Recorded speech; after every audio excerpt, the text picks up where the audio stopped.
Phil, it is your wonderful and amazing host, Hollow's Eve. We are here with Merc the Juice, aka JT Dunn. How's it going, my guy? I am absolutely wonderful. How are you doing? I'm great. It's a wonderful day. Beautiful outside. Beautiful night. So here too. We're a little bit separate from each other, but the weather is real nice. Oh no! Another one further. Yo, there are two snipers in this blue building over here. Aiming right at. Oh. So the first question we have is, how did you originally hear about it? So for me, it came just online searching. I was looking for my gaming home. I went through a bunch of different other clans and companies and organizations and met with a few people. I had emailed over kind of like a resume, I guess, to Merc, and when they wrote back, they kind of were like, hey, we know who you are. Why didn't you include wrestling in here? And I was like, I don't know, man. I'm just a regular person. I didn't think we needed to talk about wrestling. And then that's where I met with like DJ and Dakota, and they were like, dude, we've watched you wrestle. Like, you didn't put it at all in here. And then we had like maybe like a 60-minute conversation with some of the admin at that time, and just the conversation was so effortless and flowing, and it didn't feel like I was being I felt like I was already in, if that makes sense. Like, after 5 minutes of like who I am and what I do for some of the other people who weren't acquainted with me, everything just started happening naturally. We were sharing ideas and concepts, and then at like the end, I was like, all right, so like we'll get in touch and like we'll figure out what we need to do to lock this in and have me join and bring my brand here. And like as soon as we were done, I'm like, the search is over. Like, this is where I'm gonna be. I want to be here. That was the most like easy conversation I've had with like people I knew I would be friends with forever after that.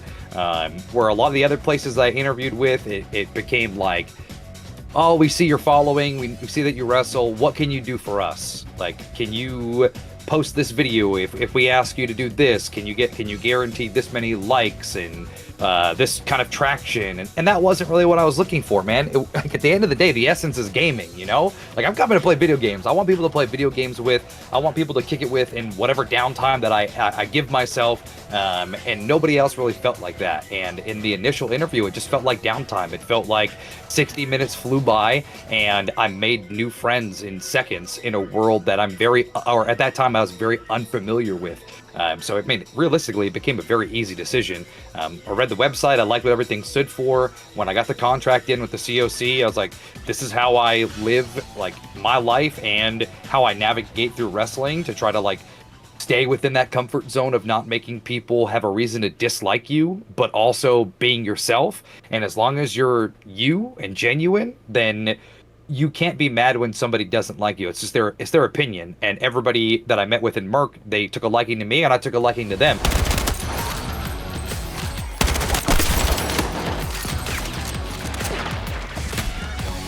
Oh, there we go. Straight onto the gun turret. Enemy helicopter!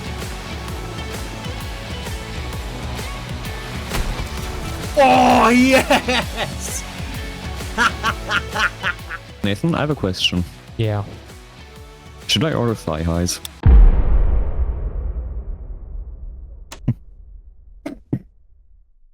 Appropriate response. So it was a very simple choice for you. By that point, yeah, because I had such a sour taste in my mouth from other places. I think wrestling has kind of made me aware to like snakes and like manipulators, and that's what like I probably did 12 interviews or so, because I'm very cautious what I align my brand with, because I've spent 14 years like gathering a following and just being me. I didn't want to attach me to something and then there is like skeletons in their closet or things that would like blow up on me, or I just didn't like the people. But with Merc, we knew right away, like this is it. We're going full steam ahead.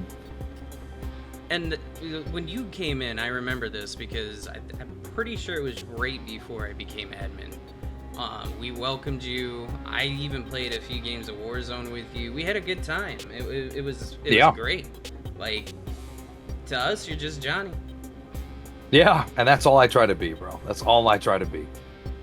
So I think a lot of people think that I see myself in a different way, and I'm like that 24/7. I'm more of just like, when the camera's on, I can just snap into it, and when it's off, it's like I let out a big breath of relief, where it's just like, oh, okay, I can just speak freely and be natural and normal, and I don't have to watch what I say or how I act, because I'm a grown man goofball. That's really it, bro. I can attest to that, man. Our Warzone games have been wild. Oh man, we've had some great times. The Humvee with the snipers and the rocket. Hell yeah. Oh man. So obviously the warm welcome really made you feel like Merc was home. But Yeah. what made you stay? What made me stay? Yes. I would say the continuous like love. People from all over the world are a part of Merc, and I think when you're an outsider coming into any type of community or just new environment for you, and like I can't stress enough how unfamiliar I was with the gaming like community in the world and how things operate, and I thought it was going to take me a long time to be accepted and adapt into a community. So one, it was crazy because there's so, like I said, there's so many people in Merc from all over the place. It was wild to me because of how I actually view myself when I came in, that people already knew who I was. That was weird, because for a long time in my brain, wrestling and gaming didn't cross, and that's kind of always been like a dream project, a passion project for me, is merging those worlds and showing how similar it is and how many people are in both. So coming in and so many people already recognized me and knew me from wrestling, that made things a lot easier. Now it was just about showing them myself and stepping back from JT that way, because like they already connected with JT, they already saw videos or came and see me in person and perform, but there's a whole different human outside of that. So being able to have a chance to just be me, talk to everybody in like Discord, play games with people, use my voice in meetings to help like make the changes that we've made to make Merc better, that kind of all has kept me here. There's so many people to still meet, and I think that's so cool.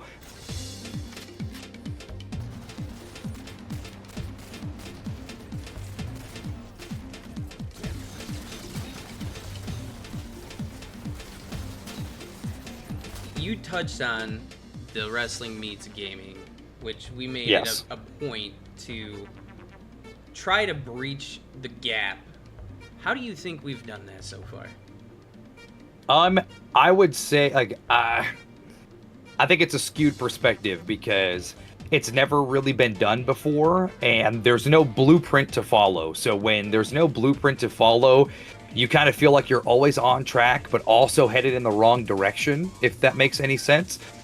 Because we're just making it up as we go. We're trying to make the connections and bring Merc into a bigger light, into a world that like there's not a high percentage of people that correlate wrestling and gaming together, but when you're able to find the ones that do, and they do like either wrestle and game, or they're gamers who love wrestling, when you find that that person or those people, it makes it special, and that connection it feels like everlasting. And for all of the trial and error, it makes it worth it because we're able to impact people's lives. Like, at the end of the day, we're like a bunch of nerds, you know what I mean? Like we love what we love, we're passionate about it, and there's no rule that says we can't enjoy two things in the same amount. Like, I can love wrestling as much as I love gaming, and I can be vocal about both, and I can want to see people from each world having conversations with each other, or going to shows and they're like a wrestling fan, but at home they stream and they play video games, but they want to come see the show, or vice versa, having somebody who's a part of the show and then we go home and we play games together with the community. Like, it's been very like eye-opening for me to see that it was met with like a very little animosity, and it was like, I don't want to say with arms wide open, because there's definitely been some setbacks, but I'm so happy we did it. I'm so happy we worked with Chaotic, and we were able to sponsor a couple of shows, have people come up and be a part of the show. Big Dog got to do a choke slam. Like, when in his life did he probably ever think he was going to be in front of a sold-out crowd in Lowell, Massachusetts, and get to choke slam the owner of the #1 company in New England professional wrestling? No. Oh, f off! Come on, make a push. What the shit?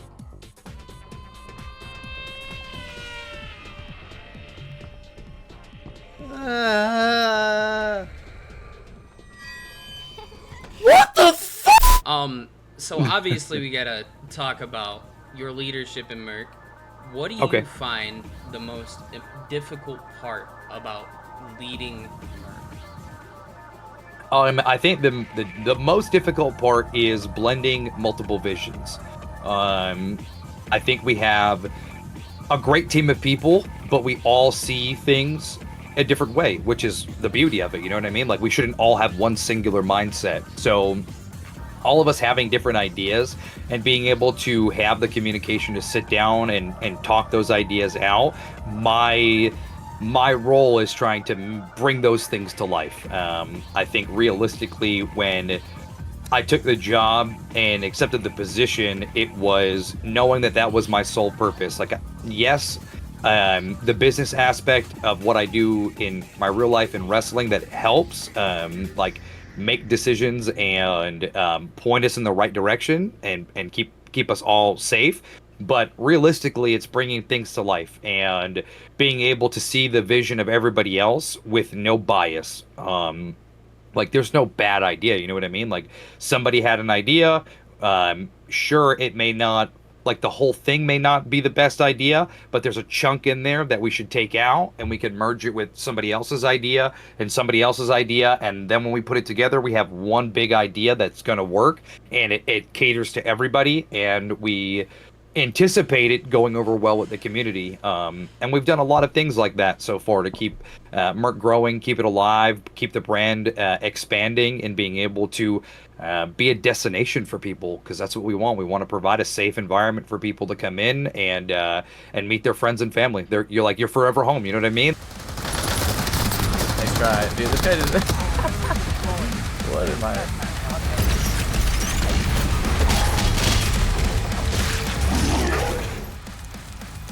Nat 20! Nat 20! Woo!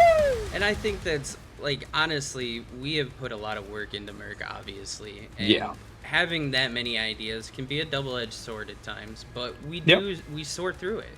We work as a team, and we implement those ideas for the betterment of Merc.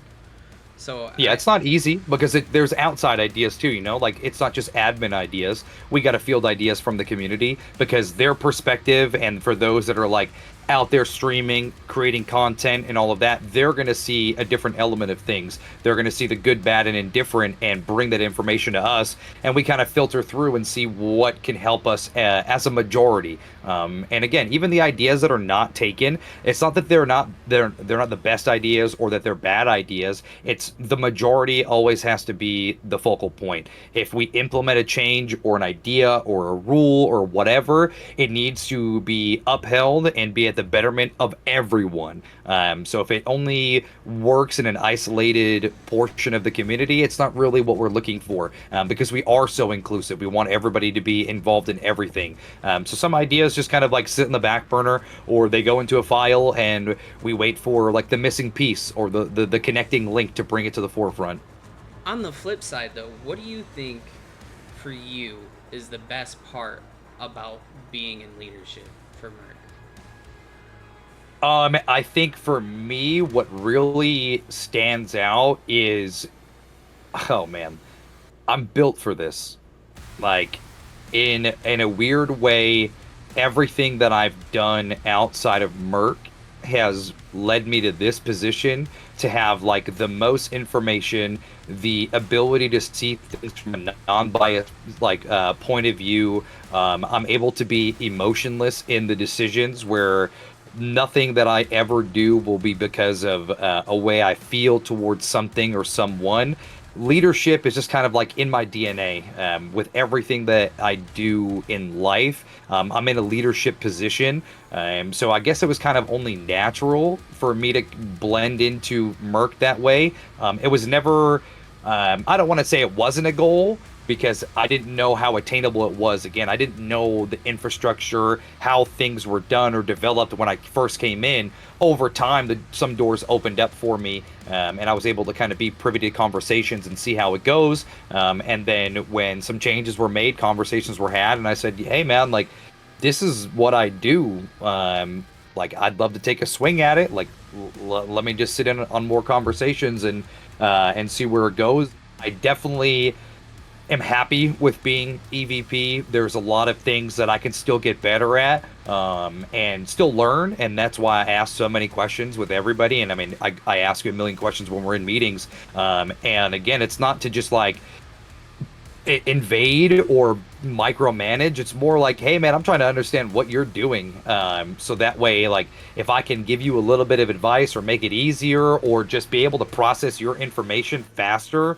that's what I'm looking for. But like with wrestling, gaming, and my real job, like, it's all leadership. So I'm all of those qualities. I kind of just, I work on it on a daily basis. I run businesses, so it kind of just went hand in hand for me here. Now, you bring up your real life job and the wrestling, and you are doing so many awesome things in your life, and you've achieved a lot in everything you've done. So what are your goals? What are your visions for the future of Merc? For the future of Merc, okay. I was at first, the first part of that sentence, I'm like, man, this is a very broad stroking picture we're painting here. But for Merc, I think it is kind of what I said on day one when I had that initial meeting. I want it to be a destination. I want it to be a brand that when you think of gaming, you want to be a part of this, because we have such a tight-knit community of passionate people about content creation and playing video games and just making people better. I pride myself in being a person that, if you're a great person and you're around me, I'm gonna do what I can to make you greater. I joke that it's like I'm going to unleash that that X-Men ability, that superhero power that you don't know that you have. I'm gonna get you to see yourself in a way that you didn't know existed. And the only thing I ever ask is that when given the chance, you do that for the next person. Same thing in with wrestling. It's like, I'm going to give you the best match of your life, and I'm going to do that thinking that you're going to do that for the person who needs it after you. So with like Merc, it's bigger branding, more opportunities, more cross promotion, more partnerships and sponsorships, and working with brands that we appreciate, and then on the flip side, appreciate us. I think what we've done with our current partners and sponsors and stuff like that, nobody else that's at our level and still being relatively new has done that much work and put that much effort in and seen that much growth and profit overall. So I think that's an outlining factor too, is like, you really got to sit down the same way I did with lining up with Merc and look at these other companies and see their growth pattern. Is it something that the majority is going to be interested in? So I want to see more growth in that department. So that's definitely a big vision for me. And one of the like sleeper things for me, mainly because I enjoy watching it, is the competitive side of gaming. I'm a very competitive person. Me and losing we don't go in the same sentence outside of saying JT ain't losing. Like, that's the only sentence that makes sense for me. But getting competitive gaming into Merc was a big goal of mine. It's the most difficult aspect because everybody thinks they're really good at a game inside the confines of who they play with and how they play. But when you play in a competitive nature, there's different beasts out there. There's people who they're 24/7 every day playing a game, learning how to get better, reading the dirt sheets on gaming, watching the best gamers in the world learn how to do stuff and tricks and stuff like that. And for me, that's how I assess gaming. I think that's why I can adapt so quickly to different games, especially when I've never played them before, is because I consume so much content on a daily basis. It's probably not the best thing for me, but my downtime is literally like doing 15 different things on my computer, and then on the side monitor, there's some type of video playing, whether it's Pokemon cards, gaming, tutorial videos. There's something where it's background noise where I'm learning. So with competitive side, I want to have Merc in a very good competitive state within the next year, where we have teams in different demos, different games, and we have like our legitimate best players all on the same page trying to have the same goal. It's not individual success, it's Merc success. We want them representing, yes, themselves, but taking the brand to the next level, because the more you take the brand to the next level, the more individual success follows, but you put yourself at a disadvantage when self is one. When the first goal in your brain is only self-growth and self-gain, you very seldomly attain that. You have to be, that's where like the super athletes, the anomalies, the generational talents, that's where the category they lie in. So I think that's a very big thing for me, alongside the sponsorships and the right partners and bringing more people into our community, which I think those things help bring more people to the community. English is hard. And just shine a light here, man, because it's weird how great everything is and how great our people are, and it's just not all over the dirt sheets for gaming. Obviously, you're competing with like the top brands in gaming, and they have indisposable amounts of money where they can like buy a house to put all their gamers in and do all of that. Maybe one day, but right now we're mom and pop. You know what I mean? We're brick and mortar. We just started it ourselves. We're trying to find our own path, and not carbon copy everything else. And I think that takes longer, but the foundation you build your success on is it's indestructible.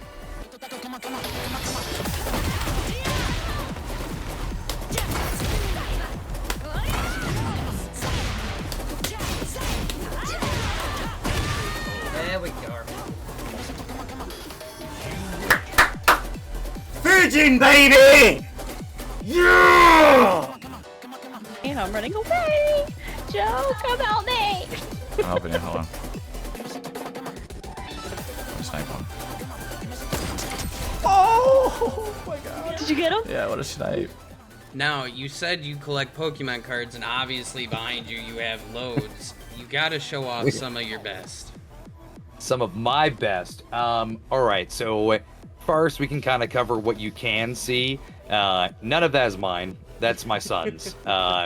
What I wanted to do when my fiance told me she was pregnant and we were going to have a kid, I thought, I need to have something that I can do that's a stress relief for me, because like having a kid is super nerve-wracking. Everything in your life changes and you start like thinking like, am I going to be able to do this? And the type of person I am, I'm in too deep on everything. So I wanted to get ahead of that before that feeling sunk into my soul. And every day I'm thinking, am I a good enough human to have a child? And one thing I wish that I had growing up was a connection to like my dad. We didn't have that, and that was probably part of the problem. But I love Pokemon. Like, I have it tattooed on me. I have a Mew over here, more to come. It was a big part of my childhood. I tell this story pretty frequently when people ask me about Pokemon. Like, I used to get my lunch money in middle school, and it was like $1.25, and I would go to the convenience store in the morning and spend like 25 cents, and now I'm dating myself, but with 25 cents I was getting a pretty decent amount for like a 10-year-old, you know what I mean? Like, I'm getting what I need. I'm getting my Funyuns, I'm getting my Surge, and a Cosmic Brownie. That's the only lunch I need. But then I would save the rest of the money, and across the street from my middle school was a small card shop. So I would, and I lived close to my house, so I would walk home. So I would take a detour every day, and I'd go in there, and I'd buy Pokemon packs, and I'd go home and rip them, and I had, now in hindsight, the craziest collection you could possibly have. I was super into like trading and like trying to collect the cards that I really liked, and that just stuck with me. And when I was thinking of what I could do that could start at an early age for Paxton, and we could do it together, would be card collecting and ripping, because one, the art on the card, if you're a kid, is very enticing. So you're going to be able to get them captivated by that, and the TV show. They correlate. You can get the pictures, and you can see a picture on the screen, picture on the card. Now you have a connection to it. So since we found out she was pregnant, I started collecting Pokemon in full effect. Behind me is all the sealed product. This is all to never be opened. It is going to go to Paxton when he's of age to have it. There's all up here is ETBs on top of ETBs. There's more higher end ones that are now in cases. All down here, this whole row is just all sealed packs that I put in these containers. This is an Evolving Skies. It's like $50 a pack now. But again, I didn't get back in until like 2 years ago or so. But it's a sealed pack. It stays in this magnetic one-touch case. That way nothing can ever harm it. I'm never going to open it. Since I've opened enough and hurt my feelings and didn't pull the Umbreon, I just leave them sealed, and I try to collect the different pack arts, because each set has a different art on the front. So like here is the rest of this stack, where we have like another Evolving Skies. So you have the Rayquaza, Duraludon or Archaludon. So we have 3 sealed. So this is like $150 in my hand, just regular packs. Who knows what's inside it? Umbreon could be in those ones, and I'll never know. And then I just started grabbing other ones, sets that I've either already master setted, or I know I'm probably not going to see in the wild too often. So I'm going to save them, and then I'll just go buy the individual cards that I need. So this is the Ancient Mew. Oh, I remember those cards. So you could only get this card if you went and saw the Pokemon movie in person. They gave it away as like a gift when you came to the movie. So like, that's super cool to me. Another one here is the Southern Islands Mew. So the Southern Islands set, there's like 12 cards in the set, I think. And if you put them all together, the picture makes one big picture. So you can see in here, there's like a Charizard down there. There's a Pidgeot wing up there. But I had to get the Mew. I randomly went to a card show and saw it when I was trading for a different card, and we ended up making a deal to include that in there, because I still haven't seen the Mew at another show. So I'm very happy every day when I open this binder up and see it. Your poor insurance guy. So yeah. Now I don't know what I'm doing, bro. I don't think any of us do at this point. Now, to close this out, we know that people are looking for a home. So what advice can you give to those who want to join Merc? Ooh, okay. So the advice I'm going to give is based on my perspective. I'm sure yours is similar, but from your perspective, you know? For me, I think gaming is so... You can be so passionate about it, but to have the best experience, you have to be intimate.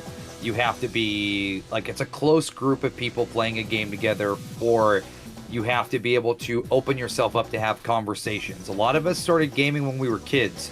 So to be able to have those conversations, you have to be willing to have them. You have to be willing to open up about what got you started into it, why are you so connected to it, and what it is that you're looking for in your gaming home. Again, if you're looking for self-growth on the spectrum of like, I want to be TikTok famous, this ain't the place for you. If you're looking for that to potentially happen down the line because you allow yourself to be consumed by a positive and endearing community, this is the place for you. If you are passionate about many things like the gaming, like for me it was gaming, wrestling, the hobby section we have where people are able to post about what they like. We've now added the Pokemon section. I'm super happy about that. So like there's so much more than gaming that Merc has to offer. And it's like I said in kind of towards the beginning, it's okay to be passionate about more than one thing. Like your passion shouldn't be singular. There should be a multitude of passions. And I think that's why I do so much in my life. I'm just so passionate. I live and die by passion. I joke in my job, like I'm an HR nightmare because like I'm so passionate that I'm gonna cause a scene as soon as I feel like your passion isn't matching my passion. And the same goes with gaming. Like match my energy. Let's bring it to the table. Match my ideas. Match my enthusiasm. And there's so many people inside of Merc that do that. It's why I'll never go anywhere, man. Like that fire's never gonna burn out. If you're looking to be around people like that, this is it for you. This is that place. If you want somewhere where you can play games with people who love gaming, who love meeting new people, who love sharing stories and information and knowledge, and there's no like, it's just, there's no like bullies, there's no bad people. Like those people weed themselves out. This community is so fresh and vibrant. It's like the colors, you know, like it's just appealing.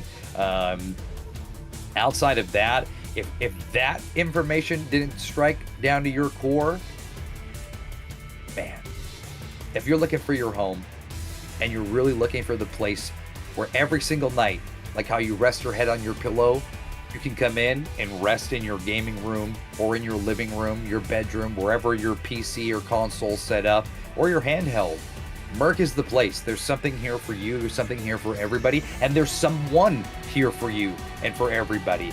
We all have different things that we love and we're passionate about. And all it takes is you going to the website, joining the Discord, watching the streams, having a conversation with one of us. That's going to change your life. My life has been impacted for the better because of Merc. And I lived a pretty crazy wild life outside of here.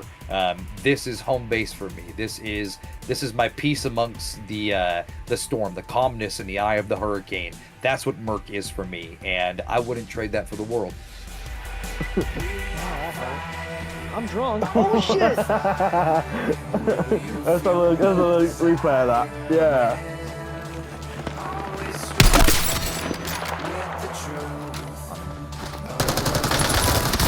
Nice try, dude. This guy just. What am I? Damn it, Guapo. He just straight up ran over. Oh yes! Death by elbow! History has been made!